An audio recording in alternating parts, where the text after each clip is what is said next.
What was the sound that always filled the ears? The sound of the rain, the sound of a waterfall, or was it radio static? Alright guys, welcome back to some more Umineko, When They Cry.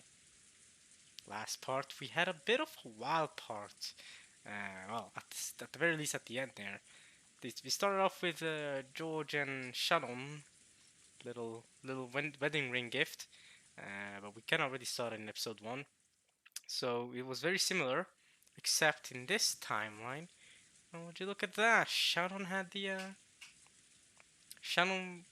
heavily took the initiative, and she accepted the wedding ring right away. We remember in episode 1, after she received the wedding ring, she was walking with a weird gait, but now she took it and immediately put on her mid finger, not mid finger, ring finger, on her left hand, signifying that they're basically engaged now and for all eternity, which was great moment. We saw something similar in episode 1, except now, it's a lot more. Now they're a lot more connected than they were during episode 1. At least I feel like it. George and Shannon. So that's great. They're engaged. That's great. And then we had the ending, which was kinda, kinda crazy, because Beato managed to convince everyone. Now I have to be careful when saying everyone, because Genji and Gora, who I feel like were supposed to be there, weren't there. Gora, if anything, was in the servant room. If you saw him at the end there, when it panned out to every character. We'll get to that in a second. So we saw every sibling accepting her. Every single sibling, so Cross Natsui, Eva Hideyoshi, Rosa, and Kirie, even Kirie and Rudolph accepted her. So every single sibling accepted her because she proved that demons somehow existed. Which then begs the question of, are we gonna get to see these demons? Or are we gonna get to see this proof that these demons exist?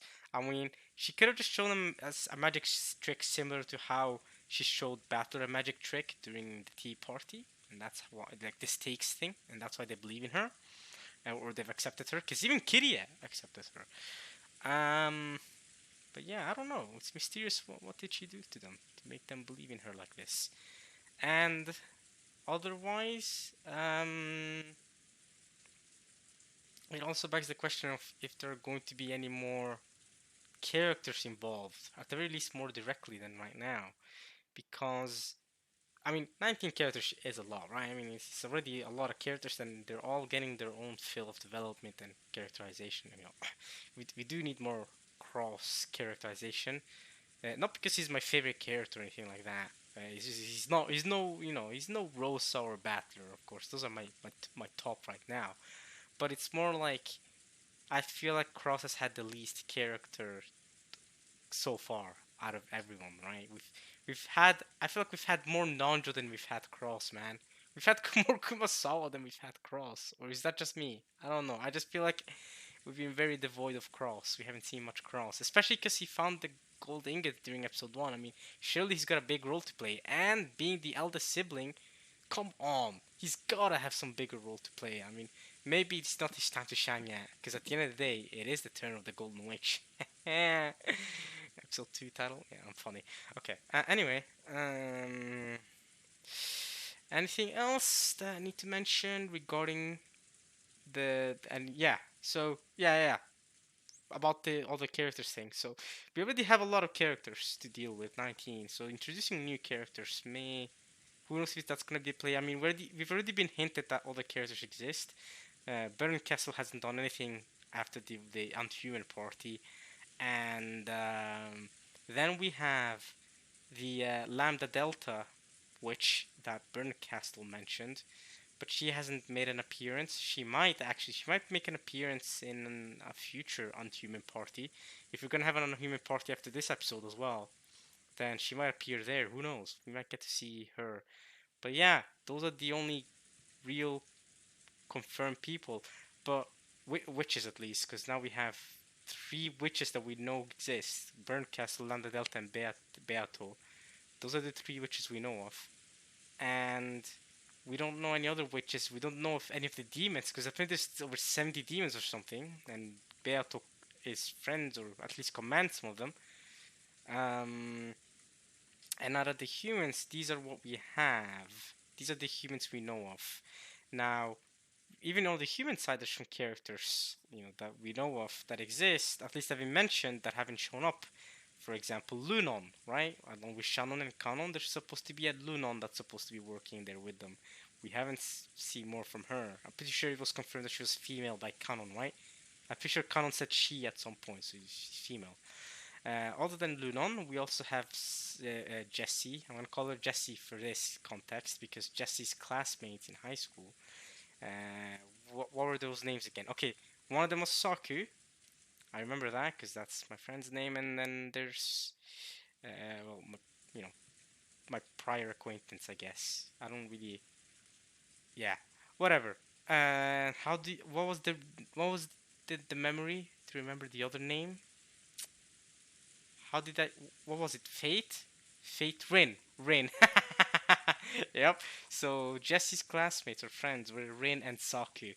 Oh my god. See that? Memorizing their names is so easy because I've made Fate Stay Night and a friend of mine from years back that I haven't talked to in years, really. And that those are the way I'm memorizing Jesse's friends right now. There's also the principal of her school, right? That Nazi mentioned that she talked to, or the director or something that was in their school. So who knows if he's gonna be any relevant. But yeah, that's on the human side. On the witch side, we have Burnt Castle and Lambda Delta. Again, I don't know if any more. It's just a random thought I'm having right now. Is I don't know if any more characters are going to be introduced, or if we're just gonna stick with the same ones we have right now for the next 8 episodes. We shall see. But yeah, just a random thought. And to continue on with the characters discussion, there is also the scene at the end of last part that I recorded. Every character appeared on screen except for Nanjo, Kumasawa, and I believe Shannon. Why did those three characters not appear in that little sequence at the end, last part? I don't know if it has a purpose or if it's for no reason. Because if Canon appeared last part, they could have had Shannon appear right next to him, but they didn't. Shannon was alone. Canon was alone. I mean, Shannon did not appear. And then there was Nanjo and Kumasawa. Now they showed Gori in the servant room. He was there, but Nanjo and Kumasawa weren't there with him. So I don't know if there's a purpose to it or if it's just kind of a bit random. Who knows? But yeah, just random thoughts I'm having right now. Who knows where they're at? And who knows who's died tonight? Because it's what currently 6 a.m.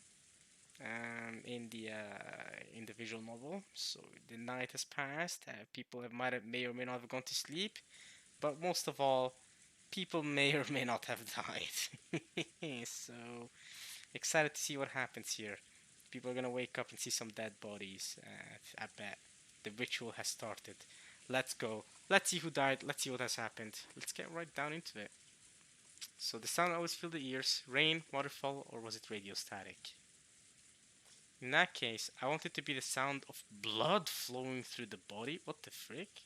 That's kinda grim. I want it to be the sound of blood circulating throughout my body, telling me that I'm still alive. What? Kinzo? Yeah, you survived to the second day at least, Kinzo.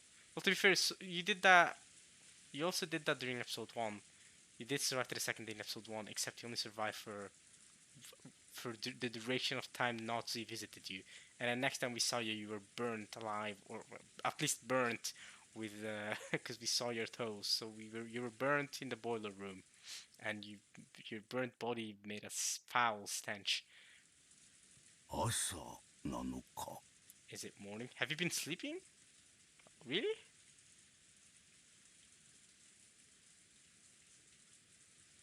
Okay, so Kinzo's alive. Interesting person to confirm to be alive to the second day out of all people, but okay. Kinzo. The light entering through a crack in the curtain was faint, but it at least told him that dawn had broken. Kinzo, still in the same pose he had when he awoke, still sitting in his chair and looking up at the ceiling, felt the blood slowly travel throughout his body. So we're going back to the discussion we were just having, or the little talk we were just having about. If I want this sound to be anything, I want it to be the sound of blood flowing throughout my body, telling me I am alive. Whatever that meant.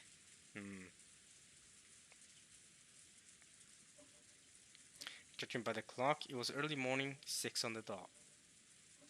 No matter how tired he was, no matter how deeply he slept, he woke up at exactly this time as though he had measured it with an hourglass. Interesting. I'm also recording this early morning, by the way, guys. What's up? So, the time in the visual novel is pretty fitting with the time I'm recording this, funnily enough. He didn't think that something like this was worthy of boasting of, but he told himself that while he could still do something like this, he was still in robust health. Okay, I mean, that's kind of fair. Um, 朝を迎えたということは some people have died. どうやら最初の生贄は逃れたということらしい。 It seems to have escaped being one of the first sacrifices. Correct. So there have been some sacrifices. I wonder who. Are there going to be 6 like episode 1, or are there going to be less or more? ルーレットの目が幸運だったのか、我が努力の賜物なのか。 Was the roulette fortunate, or is it my efforts? 区別のつかぬところが何とももどかしいが、それは言うまい。 It is irritating that I cannot tell the difference, but I will not say that. Kinzo was very slightly driven by a temptation to look at the other side of the study door.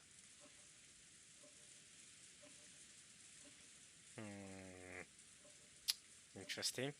Out of all, you've done all this to protect yourself, and now you're driven by a temptation to look at the other side of the study door.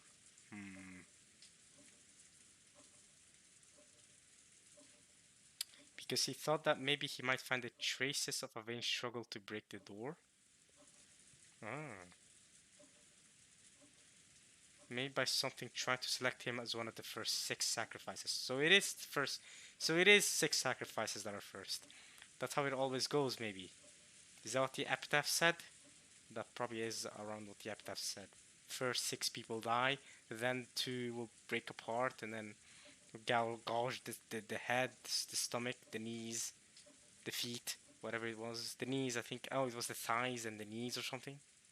Awful. Awful.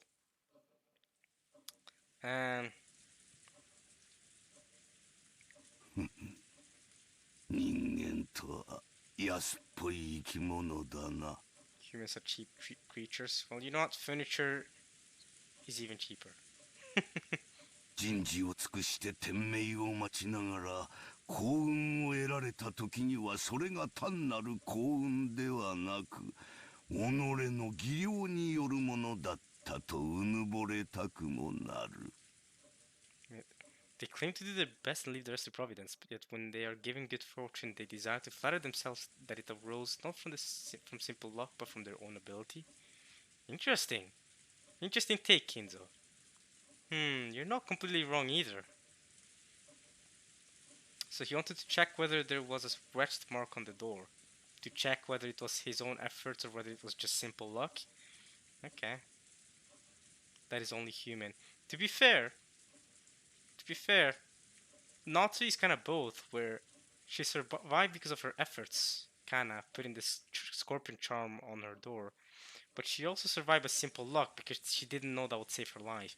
But Natsu was originally chosen as one of the first 6 sacrifices in episode 1, right? That's something big to remember for thinking about how she was one of the last 5 survivors during episode 1. And we know 5 people can enter the Golden Land, which are the 5 survivors. So I wonder if there's anything there. Okay. You have to check whether there was a wretch mark on the door that is only human. Therefore, Kinzo did not check. He repressed the things that he wanted to do because he was human. By that, Kinzo could immerse himself in a feeling of sufficiency, as though he had become a being that surpassed humans. Okay? What would I call that? There's a word for it. There's a word for it. I guess. I guess for now we'll stick with kind of narcissistic to think you've surpassed human, but yeah, that's not the word I'm really looking for. But alright, we'll just stick with that for now. But that's not really exactly the word I wanted to say here. He became aware of human desire and forbade it. Things that a human wanted to do, he resisted. This eccentric and rebellious sense had surely given him a rare genius, which must have allowed him to succeed in his exploits as he revived the Yashiruma family in one generation. I mean, he did succeed. Whether him rebelling like this is genius or just him being a contrarian, I don't know. But it has worked out for the revival of the Yashiruma family. But how much did Beato help him with that? Hmm. さてベアトリーチェ Beatrice. So yeah, oh yeah, someone did tell me about the pronunciation of Beato's name. It is it is Beatrice in Italian. It's an Italian name. So yeah, I'm gonna stick with Beatrice. I'm not gonna stick with Beatrice. I'm gonna keep going with Beatrice like I've always done. But I'll also call her Beato because it's a cute name. With Jessica, I think I'll just stick with Jessica unless she's in a school setting. Maybe I can say Jessie every so often. But just Jessica's is fine. She does like the name Jessie. That's it. That's the biggest thing. The biggest thing is that the characters themselves are fine with it. Like I'm not gonna give them a nickname. Okay, I might, but if they're given a nickname, if someone's given a nickname in a show that they don't like, I'm not gonna use that nickname. If that makes sense. If the characters don't like it, like Zoro in One Piece, how Sanji sometimes calls him Moss Head. Still, that's actually really funny. That's actually really funny. Or how some people call Sanji, in Revenge, they'll call him Squirrely Brows because he's got like weird like squirrely brows. His eyebrows are weird. If you've ever seen Sanji from One Piece, he's got weird eyebrows, like weird thingy eyebrows, which actually become kind of plot relevant later. But we'll stick with that for now. Um, but yeah, the insults are really funny. they, it reminds me of one moment at the end of Alabasta where they're all sad over how Vivi didn't want to join the crew. So Zoro goes, "Oh, come on, guys, get over it. She didn't want to join us. It's fine." And then they all start insulting him like, uh, "Oh, you're a dumb swords." Usopp goes, "You're a dumb swordsman," or something. So I think it starts with Nami saying, "Oh, Zoro, you're so cruel." Sanji going like, "Moss head." Usopp going like, "Oh, you're a dumb swordsman." Then Luffy going, "Santoryu." Santori for context means three sword style because Zoro uses three swords, two for each hand and one on his mouth. I mean, this is a classic. If you've ever seen Zoro, you know he has a sword in his mouth on his mouth. And so Luffy just goes Santori. Then Usopp just kind of looks at him weirdly, like, like, hey, Luffy, that's not an insult, because they all just insulted him. They go like, so Usopp just went, that Luffy, that's not an insult. So then Luffy goes, okay. Montoryu, which basically means I think it means one sword style or something like that. Basically, kept going with insults that weren't even insults. It's just sword styles. Oh my god. The the early this is early One Piece. Early One Piece had so many comedy moments like that post time skip One Piece or current or later on One Piece doesn't have as many. There's definitely still a lot of comedy, it's not as concentrated early One Piece because early One Piece it was very chill, right? Right now we're dealing with some of the strongest people in the whole world. Early One Piece we were still dealing with fodder, right? We were dealing with people that are relatively weak. So Luffy and the others are just having fun journey about going to the sky, going deep in the ocean, whatever it is they're doing, just going from city to city, just strolling about, and funny moments happening, a lot of comedy, while also achieving great world building, that sort of thing. So right now, it will kind of break the mood if you have those kind of funny moments in these climactic situations. But yeah, anyway, back to this. So Beato, I'm gonna continue calling her Beato, but if I'm not calling her Beato, I'm gonna call her Beatrice. Never will I go with Beatrice. That is, I'm gonna stick with either the Italian name or with the nickname Beato. And if she, because people in the visual novel have actually called her Beato, including Maria. If she ever says anything against that name, goes, "Don't call me Beato," then or something like that, then okay, I might repress it and go Beato Ricci. However, if it's one of her witch talks that she goes, "Oh, call me Ultra Mega Queen Majesty," something along those lines. Nah, I ain't calling you that. All right. If you don't like the nickname Beato, sure, I'll go with Beatrice. I'm not calling you Ultra Mega Queen Majesty, whatever it is you want me to call you, out of respect. All right. You're not all that important to me. So, yeah. Um,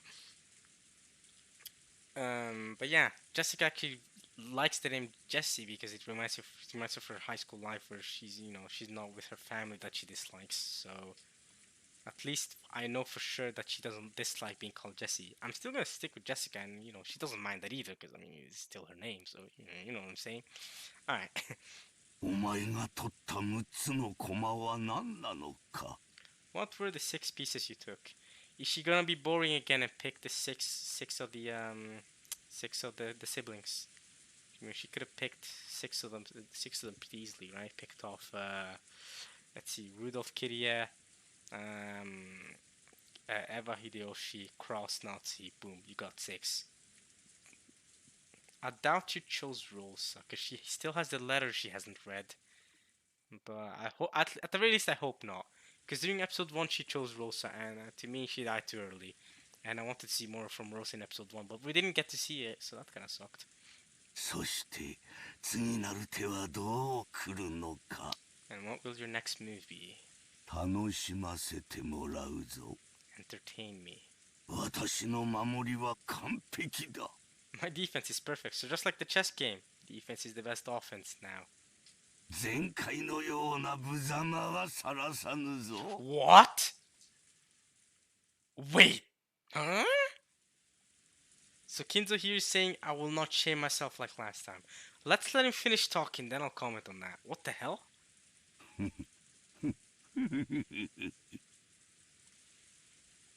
Entertain me, my defense is perfect. I will not shame myself like last time.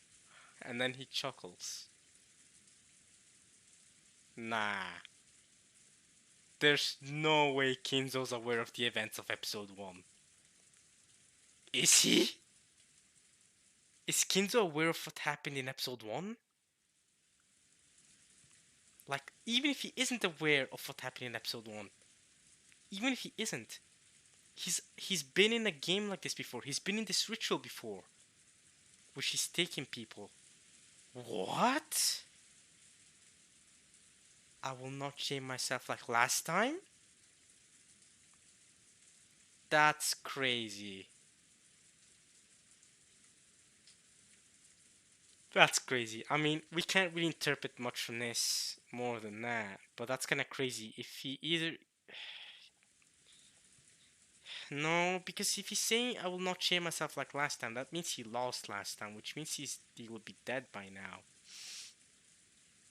I mean, cause yeah, I mean, no, no, actually maybe not, maybe not. Nah, that doesn't work. That doesn't work, cause he also lost during episode 1. Whatever. If you guys don't understand what I just said there, it's fine. It doesn't matter. Um,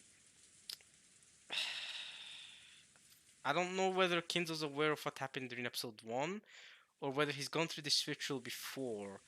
Either way, if he's yeah, either way, if he's talking about if he's saying that he will not shame himself like last time, that means he's lost this ritual before, which means he died before, which means Kinzo right now is already aware of another version of himself that died in this ritual, and now he's saying that he won't shame himself like last time. So Kinzo's been dead before, and now his current self is aware that he's been dead before, that he's been into this ritual before, and he's saying that he won't shame himself like last time. That's crazy. That's kind of crazy. I'm gonna keep this going, but that's actually kind of crazy. How much does Kinzo truly know? We know Kinzo knows stuff, but how much does he know? How far does his knowledge of the Golden Witch go? Certainly much longer than ours. I mean, mine at least. If you're watching this and you already read the visual novel, then yeah, okay, maybe you know more than Kinzo, or just as much as Kinzo does. But he definitely knows more than me. Okay, we're gonna keep it going. Okay.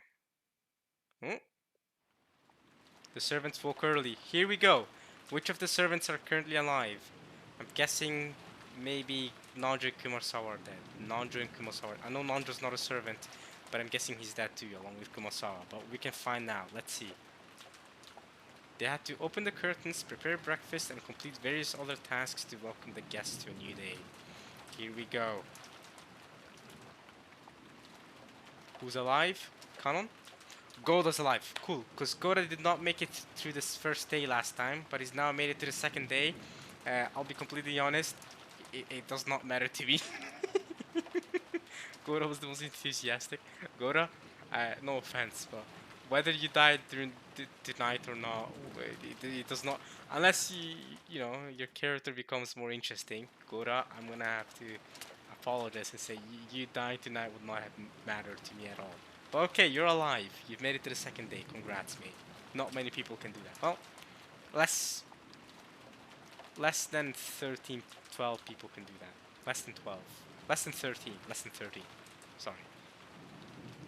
He had been told to concentrate his efforts in particular on his work as a chef for the duration of the family conference, and he had been specially exempted from several tasks that servants normally must do. So that's why he's excited, because this gives him a bigger work that directly makes him flex rather than work that goes unknown.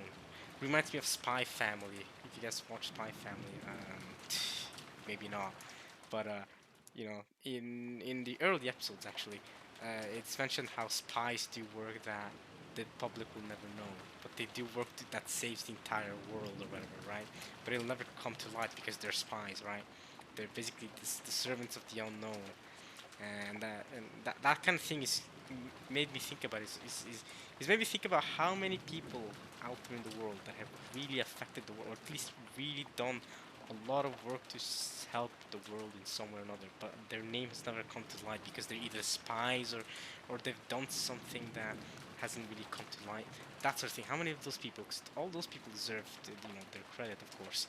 So it's one of those things where you know you know he can do great work, but he can also go silent, and maybe a lot of people don't care, or it's not don't care, but it's more like they'll never know that they should care, that you did something crazy that helped the world.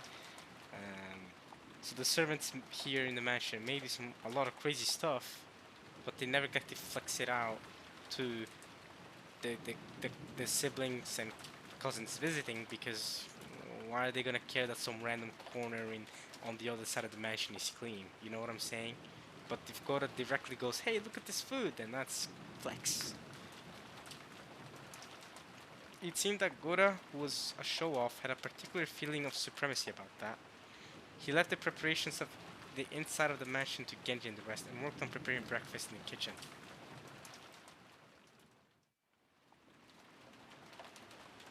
So Genji's alive? Cool. That's great to hear, Genji. I mean, I I doubted that he would die tonight, right? Genji is not the sort of person that seems to me that seems like he would die in the first day or the first night, but that who knows. Shannon maybe Shannon's dead tonight, right? I mean, yeah, Beato basically confirmed that she would kill her tonight. So, and George. Oh God. Genji split the work. Oh, Shannon cannot. So they're both alive, but Shannon did not get a screen time last part. At the last part, she didn't get her own character thing. Genji split the work with Shannon and Kanon, and they carried out various tasks. Shannon's alive. She survived to the second day. Cool. Better than episode 1 then. In episode 1, she did not make it to the second day. Shannon headed to the dining hall and knocked. Last year, the family conference had continued into the small hours of the night. It wouldn't have been odd for this year's conference to continue all the way into the next morning. Oh God.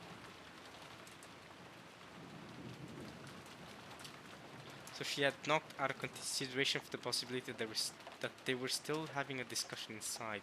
Still? Oh god. There's you really think they'd be having a discussion all the way to 6 a.m.? That's crazy. But there was no response, so she opened the door and said good morning.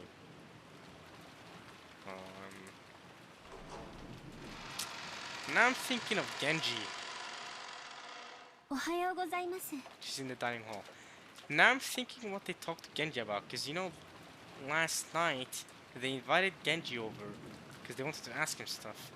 But then Beato proved her existence to them somehow, or at least Demon's existence to them. Which is actually kind of funny now to think about it. That they've been talking about devil's proof, and then that all the time.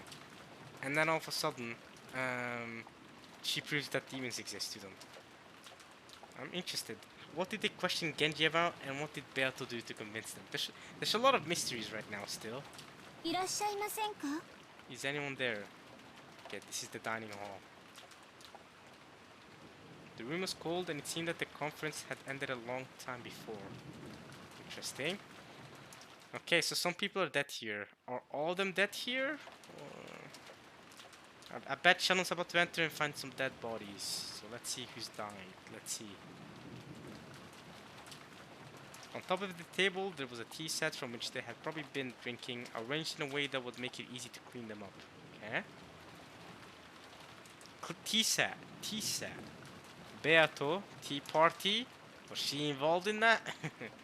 Cleaning away the tea was a servant's job. So if the family was too caring and cleaned it up themselves, the servants would lose face. Therefore, just doing this much for the servants truly was a pleasing act of kindness.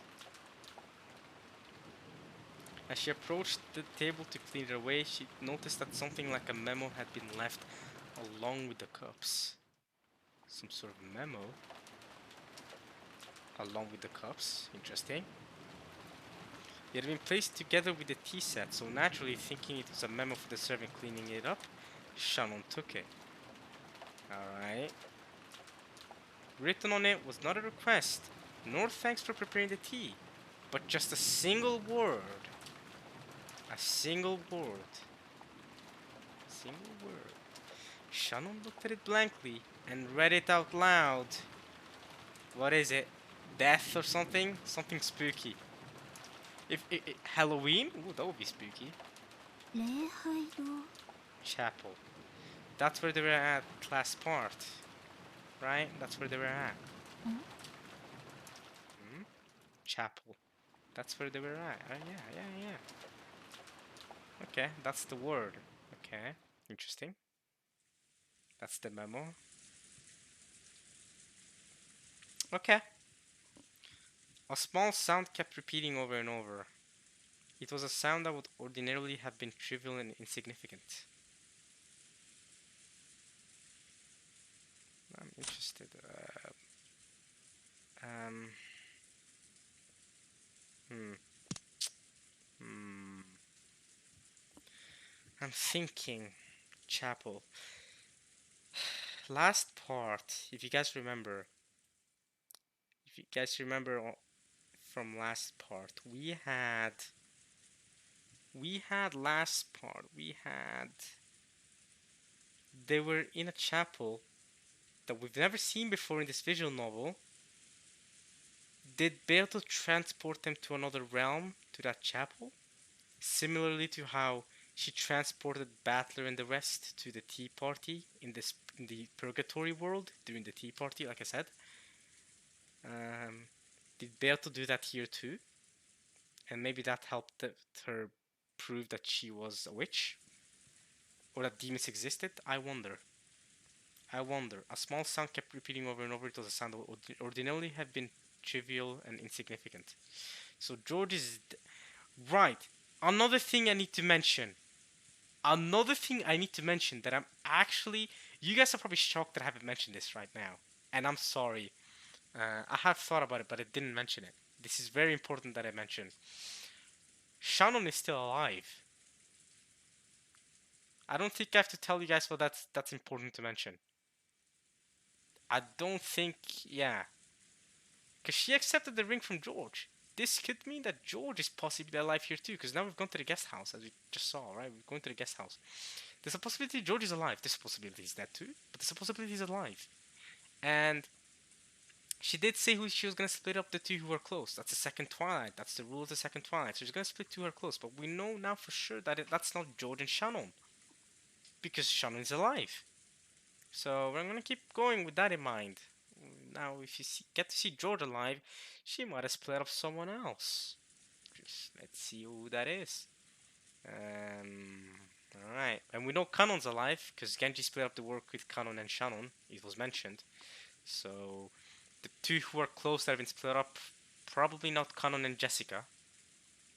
Then the only other logical solution to this, or other logical, be one of the siblings, and Beato has many to choose from. Last time she chose Evan Hideyoshi, who were the two who were close, but you also have one of the other people who are married. I mean, come on, Rudolph and Kitty. Yeah, you could choose Cross and Nazi. All of them are married, and they're all close. So she's got three choices among the siblings easily. So it's not like I'm panicking over, oh no, she didn't choose Shannon. The two who she was close with George, and she's supposed to kill two who are close. But the more shocking part is that Beato promised that Shannon would stay alive if she didn't accept the wedding ring from George, and that she would die if she did accept it. But Shannon showed resistance and went, nah, you can kill me if you want. I don't care. and the couldn't even called her a fool, telling her you're guaranteed to die tonight. And Shannon was like, it's fine. I don't regret my decision. I'm with George for eternity. And guess what? Shannon's resistance worked, at least for now. She's alive. I'll give her that. Fair play to Shannon. That is respect. I respect her. She did not fear death. She did not fear a literal witch that she knows exists. That's crazy. That's crazy. She knows the Beatrice exists and stuff. She's seen her do magical stuff. I mean, literally the fact that she is with George is kind of her magical stuffs, doing stuffs. All right. Son of okay, trivial insignificant. Okay. I hope I stop hearing it soon. Then I can return to my dose. To my dose. Someone thought vaguely. Someone. Okay, so they're clearly trying to hide who's alive and who's dead here. The fact that they said someone. Okay. But no matter how much time passed, the sound did not end. It repeated over and over. Ah, shut up. Who is that?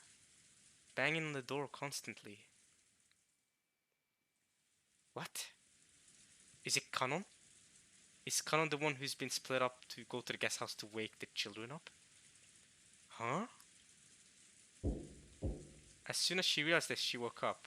Jessica, is she alive? Could be Maria, but this sounds more like it's Jessica than Maria, to be honest. Someone was knocking. Is the person knocking Kanon? I'm guessing it's Kanon, because they did split up the work. I'm guessing Kumasawa and Nanjo are two of the dead people, just based on the fact that they didn't show up last part. Shannon being alive is big, even though she didn't get a cameo last part. But let's see. Then she noticed that there wasn't just a knock, but a voice too. Rosa-sama. Rosa-sama. Oh! I thought. Oh. Okay. Two completely different characters, two completely different rooms, completely different context than I was thinking. I was thinking this was gonna be between Kanon and Jessica, right? Of course, because they have a thing going on. Alright? But okay, it's Genji and Rosa. So is Rosa alive? Please tell me she's alive. Please tell me she's alive. Please tell me she's alive. Please, please, please, please. Is she in here and is she alive? Genji was questioned last night, and Rosa was there, and now she's here, and now Genji's trying to wake her up in the guest house. Interesting. So then she must be here with Maria, right? Oh wait, but that's conflicting. That's conflicting. That's conflicting. I've just thought of another thing. Let's keep going first. But I just thought of something else. おはようございます。 Good morning. I've thought about something else. I'm thinking now. Rosa was. She said that she made a pact with herself, saying that from now onward, I would stay by Maria's side at all times during this family conference.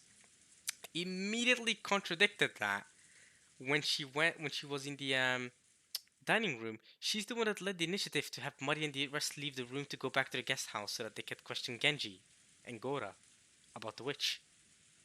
So she immediately broke the pact with herself, Rosa, I mean, and now she's here sleeping.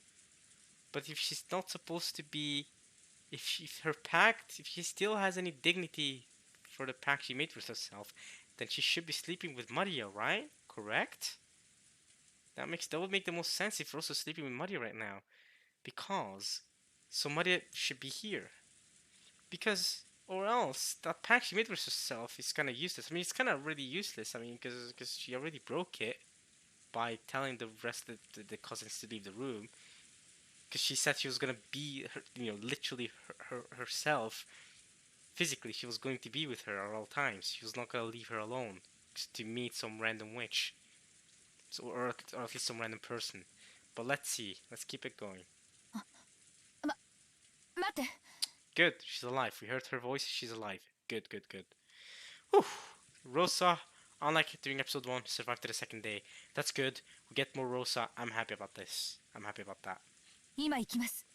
I'm coming now. Let's go. Alright, so is Maria there with you? It had been Genji's voice. Looking at the clock, it was still before 7. Maria? It was clearly too early to wake the guests. Did something happen that was bad enough to cause this? I mean, people have died. Genji might have noticed. Or something. Genji might have noticed a dead body or something. Or something weird. Some weird... He might have noticed some magic circle. Just like during episode 1. I don't know if it's in the shutter this time or what. But yeah. She felt her sleepiness increasingly fade thanks to this ominous premonition. Because Genji had been a familiar servant to Rosa since her childhood days, she opened the door a crack and answered, even though she was slightly defenseless in her pajamas. Alright. It's fine, Genji won't harm you.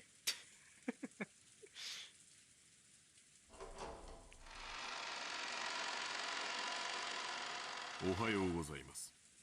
早朝から申し訳ございません。I apologize for waking you up this early. 何かあったの？ Did something happen? はい、 Yes. Okay. 実は礼拝堂に At the chapel? What chapel? So the word Shannon found was chapel. And now they're talking about chapel. And last part we were in a chapel when Beato proved her made them accept her existence, including Rosa. And now that he's talking about at the chapel. So is he saying that people died at the chapel? But if she's here, that means she wasn't one of the casualties. One of the dead peeps. So Genji went to the chapel and noticed dead people?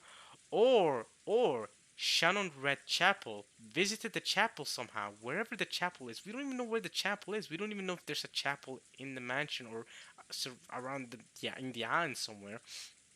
We don't even know if it's another realm that Beato made. We haven't seen a chapel yet.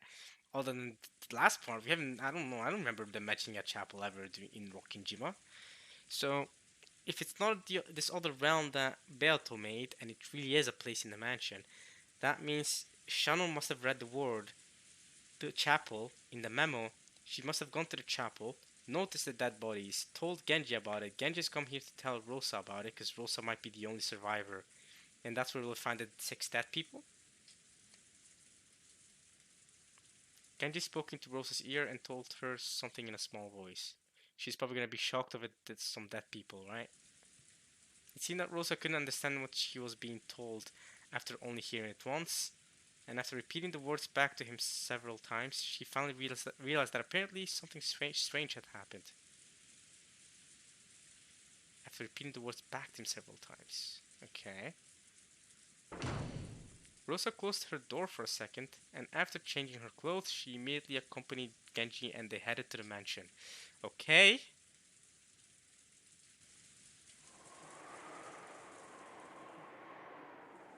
Mysterious. Kinda weird. the chapel requires some explanation. Okay? It wasn't in the mansion, but in a grove behind the mansion, which could be reached after a short walk. Well, there we go. This is the explanation that we needed. I was waiting for this. Because, yeah, the chapel we saw last part, that was the first time we'd ever been in that chapel. Okay, so obviously, it's not in the mansion. I mean, it's kind of. I mean, a chapel can be in the mansion, but it's kind of weird to have a chapel in the mansion. Surely it's a separate building you have outside the mansion. I don't know. I ain't rich. I don't know how a lot of rich people do chapels. But I think this is a good place to end it because I have to do this really quickly and I have to. I'm gonna have to go take a shower and leave here soon. So I'm gonna have to thank you guys really quickly here for watching this part of Umineko when they cry. We're gonna continue on with this next part. Sorry for ending it a bit earlier than usual this time, but yeah, this is very fun right now. This second day is really fun because a lot of people that weren't alive during episode 1 are alive right now. Gora, Rosa, Shannon, that's at least 3 people. That's half of the people that died during the first 6 people that died during the first episode are now alive. 3 of them. Like I said, Rosa, Shannon, and who else did I mention that was still alive? Gora, right. Other than those 3, we also had Rudolph and Kiria and um, Rudolph, Kiria, and Cross died during the first episode. So Rudolph, Kiria, Cross. I don't know if any of the 3 of them are gonna be alive or dead this part. I'm assuming one, if not more, of those 3 are dead. I'm hoping that Cross is at least alive because I do want to see more Cross characterization. Personally, I still feel like I don't know much about Cross. I don't know, that could just be me. I feel like he's gotten the least character screen time. That's just me, maybe. Um, you know, when servants be having more screen time than you, it's kind of tragic. You know what I'm saying? Especially if you're the eldest sibling. I feel like Cross has a bigger role to play that he hasn't played yet, but we'll see. I'm gonna end it there though. I hope you guys enjoyed this one. A bit shorter than usual. Hope that's okay. I'll be coming back next time with some more, bit of a longer part. I'll promise you that much at least. But yeah, next time more Umineko. I hope y'all enjoyed for now. And yeah, alright, y'all. Peace out for now. Peace.